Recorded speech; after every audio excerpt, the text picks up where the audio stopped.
Shivvy Jervis is an award-winning trends forecaster who's worked for the United Nations, the Mayor of London, the BBC and Microsoft, and now she's joining us by the medium of Zoom to explain the science of motivation.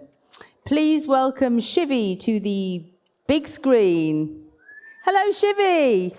Hey, Hello. so my time starts now. Thank you for having me. And I'm sorry I couldn't be there in person for practical reasons. Right. So I'm a scenario planner. I'm a professional forecaster. I also actually happen to be very nocturnal, which means I have all sorts of realizations at 1 in the morning. And the ones that still make perfect sense at 7 when I'm up for the day, those actually make it into my research and my talks. Now, today I'll explain, completely jargon-free, I promise, the science behind why we give up, why we disengage, and then how we can meaningfully apply that to keep our customers and our workforce motivated. And dare I say it, apply it to ourselves as well. I'm also hoping that those of you sat at the Truman Brewery right now are so stoked to be there in person and that no one has turned up in their house shorts. Okay, so let's kick this off. When it comes to breakthroughs about our minds and bodies, and I've been studying this for a decade now, we've learned more in the last 5 years alone than the past 5,000. I mean, that blows my mind each time I recall it, but it's true. Now, I'm currently developing a docu-series titled 72 Hours with the Most Powerful Part of Your Mind. And let me start, I'm going to share my screen here, by sharing a fascinating finding I've uncovered in that process that you may or may not know. By the time I finish this talk, I'm going to bet that many of you will have had lots and lots of conversations in that time. And that's not because you're not listening or you're talking to the person next to you. Please don't, that'd be a little rude. But I'm talking about inner dialogue. So it turns out that our brains are firing off so much so fast that we can have up to 6 times more dialogue and conversations with ourselves in our minds than we actually do with other people.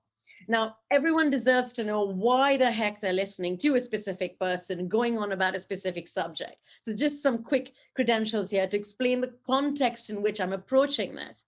So as a forecaster, I don't just look at technological advances. I think that's a really flawed approach. We've also got to look at brain chemistry, neuroscience, psychology.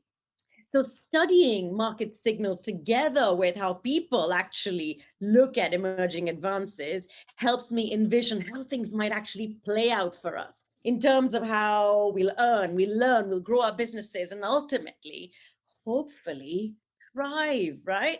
And this could be 6 months, 2 years, 5 years, or even a decade from now. And these projections have got to work and stand the test of time. But the reason why I believe we've got to look at the inner workings of your minds and that psychology alongside the digital advancements is pretty simple. Our behavior, our interaction does shape business outcomes far more than we think. And certainly it helps predict consumer uptake of new digital products and services. Without this, we just cannot stay human in a digital age or design for people. I know a lot of you believe in that, right? So digital engineering has got to factor this in. So what's the goal then? We've got to approach the relationship we have with our stakeholders, with our teammates, our workforce of talented employees, with the know-how that informs how we can truly engage someone's minds, captivate their attention, keep it, help them invest in us. So in this session, we're going to demystify one neuroscience breakthrough and insight together. I'll then reveal some of the triggers behind it and share some really tangible yet hugely powerful guiding principles that are really just helpful to get on your radar. All right. So let's look at what my lab and I like to call the science of motivation, or the science behind why we give up. So you see, in relation to our jobs, our projects, our home lives, our relationships, 2 contexts or cases arise. One is those situations where you lose all motivation in a serious way. You abandon something completely. This could be someone opting out of a partnership with you at a work level. This could be an employee just clean quitting their job, for instance, a clean break. And we want to avoid this in those situations where staying could have actually greatly benefited us.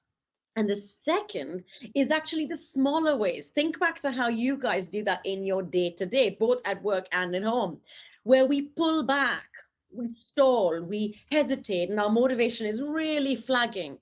And in both cases, one thing happens: there is a loss of incentive or desire, and then we disengage.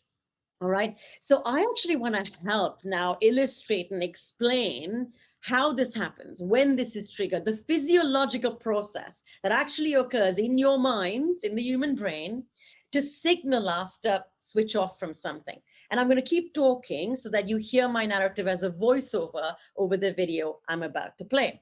Right. So scientists have discovered that at the point of disengaging and feeling demotivated, our brains give out something called nociceptin. And this is a molecule which you may remember from school lessons. It's the smallest particle or fundamental unit in a chemical compound. And these nociceptin neurons then start to push down or suppress dopamine. And dopamine is that grand old chemical that's frequently associated with our motivation.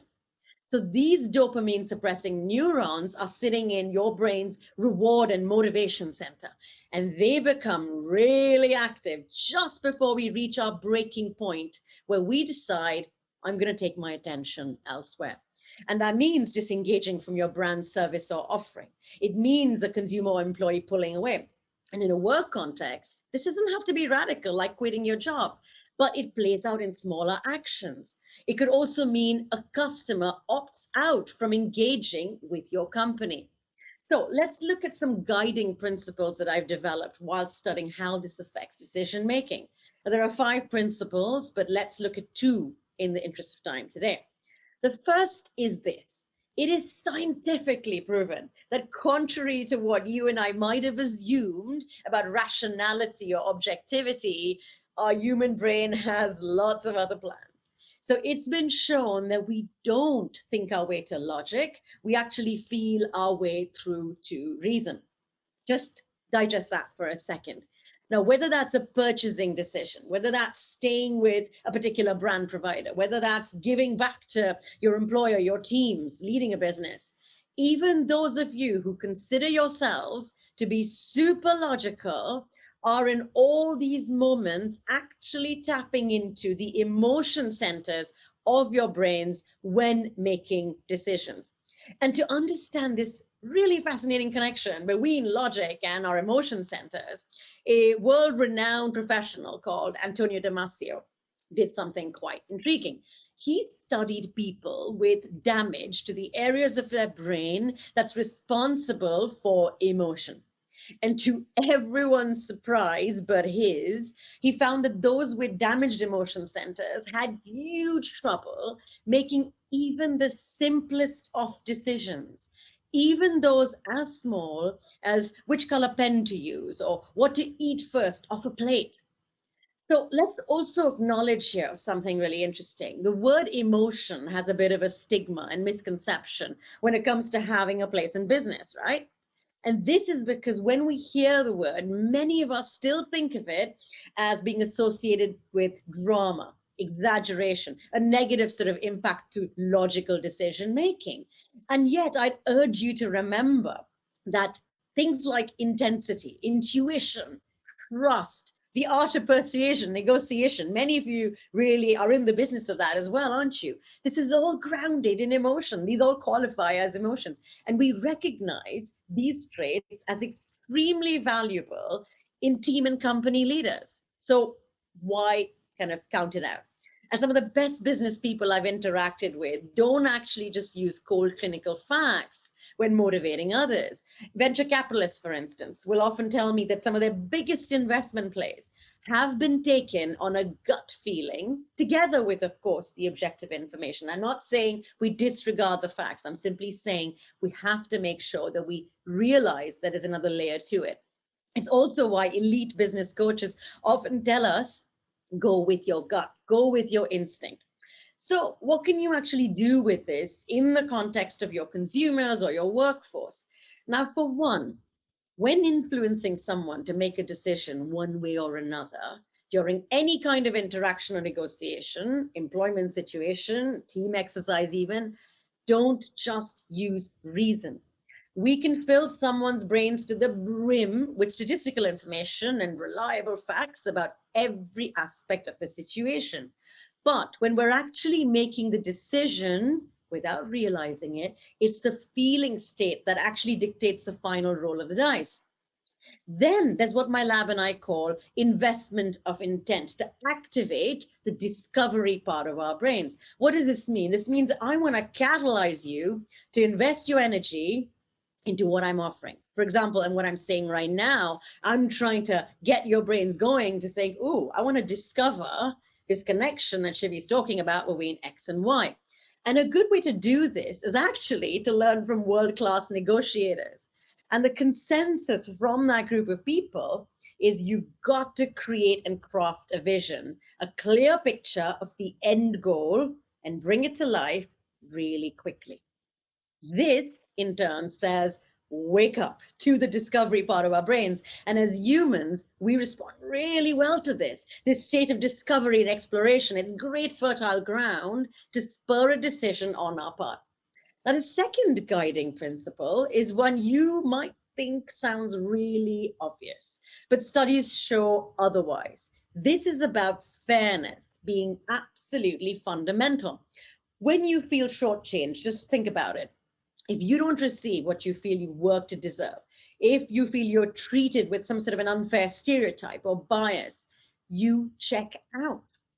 It's human nature, right? So it's vital never to underestimate the foundational level importance that the concept of fairness and equity has to do with actually engaging our minds. Now, this might sound logical. It might sound like it's something that's happening all the time in companies in terms of how they treat their customers, how they approach their employees, but it is in short supply. In our analysis of over, I think, 45 credible studies, including from world-class institutes, we've deduced something pretty dismal, actually. Only 4 out of 10 employees approximately appear to feel that they're actually fairly treated by their employer at any given point in time. Now, examples of this might be experiencing a bit of nepotism, appraisals that don't always recognize your outputs on a merit basis, but actually factor in a fair bit of office politics, or being insulted or undermined in front of team members, which, by the way, is actually called social pain. It creates a actual physical feeling as though you've been punched in the gut, which is why sometimes you walk away from a meeting or interaction going, gosh, I feel really emotionally drained. And then for customer to brand dynamics, in close to 45 to 55% of cases, and it's huge, the trigger is a little different. Here, it's found that a consumer experiences a lack of fairness if they sense that they don't have enough influence or share of voice in the outcome of an exchange with you, the brand. This then leads to the feeling of inequity or an unfair balance of control. And so they mentally check out and you lose that opportunity for meaningful interaction. So we clearly need to address this.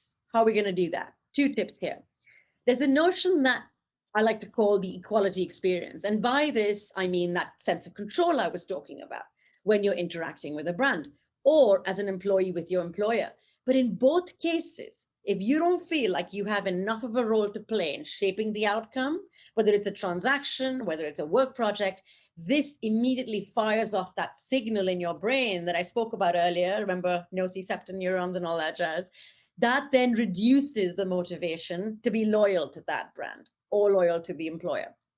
So if we think about perhaps educating and training our staff, our frontline talent, when it comes to customers, or our HR managers, our team leaders, when it comes to employees, to adapt their approach, help really make the other person feel like they have a real say in things, the dynamic starts to become more equitable. But this physically, physiologically, in your minds, actually boosts your reward and motivation center. And then there's brand intimacy. And by this, I mean developing more and more personalization, which I know is a big priority for many organizations, as the consumer continues with you. So they really feel like you're getting to know them, learning their desires and habits, obviously being mindful of data privacy at all times. I mean, think about how well this works in just personal relationships. Why is it that we place so much value on those friends or partners that we've had a longer term or closer trusted relationship with, right? Because the closeness, the intimacy, it creates an actual attachment in our minds physiologically. Those areas of the brain have been found to actually light up when we interact with those people versus those we don't know as well. And if we can recreate even a fraction of that connection with consumers and employees in our advertising, in the material that we give out, in the brand messaging, we're truly on the right track. Now, in summary, for all the triggers I've described, the role of emotion and logical decisions, fairness being fundamental, that molecule I was talking about, nociceptin, it's released in too great a quantity, and you just can't get the right amount of dopamine flowing, and that kills the motivation. Okay, but we can start to counter that, and those 2 tip sheets I've just shared hopefully start us off there. Now, I hope this gave you a snippet into how fascinating this area can be. And with final thoughts, I just want to share that I'm seeing 2 overarching macro shifts when we think of the current and future states of a consumer's mind in light of the recent events of the last month. And I deliberately picked out the ones that are far more universal. So it's not specific to a culture, a demographic, or a market. First, resulting from the devastation and the shock from a pandemic, it's no wonder that we're seeing buying behaviors that reflect a deep craving for our roots, for what is familiar, for what is comforting. I know that I experience this firsthand. All my family are back in India, and I'm here with my husband and my children. But brands that, for example, in their messaging appeal to that side of me really resonate with me, and I feel more inclined to perhaps buy from them or check them out. Now, this doesn't mean that your line of work or your product has to be a confectionery or snack brand that reminds someone of their childhood, or a music record label. It can be any service or sector. So how we can meet this shift is in how we market, how we communicate, the association we create in our storytelling, the social media story. And lastly, the other aspect is the rise of what I like to call the moral economy. Organizations that are seen to invest in the communities in which they operate and deliver initiatives to actually empower everyday folk like you and I, whether it's a skills program, a small, bit of small business support, are seen as more attractive to consumers. This is particularly true for a rather surprising demographic, 15 to 19-year-olds. And yes, I'll say the buzzword, millennials, both of which are shown to be far more socially aware than ever before and making even more purchasing decisions with their family. Right, so I am going to stop my screen sharing and come back to full view. Final words. I want you guys to think about when a TV series really last captured your attention and interest. What did you do? How did you feel? You felt really invested in the storyline and the characters, right? You didn't just watch the first episode, you probably saw it through to the middle of the end of the series. You're probably thinking about what's coming next. Well, we want our customers and our employees to feel the same, and we can do that. Managing to motivate people has never been easy, okay? I'm not going to lie to you about that. But the latest research offers such remarkable insights into how to make this more manageable, how to make this more exciting.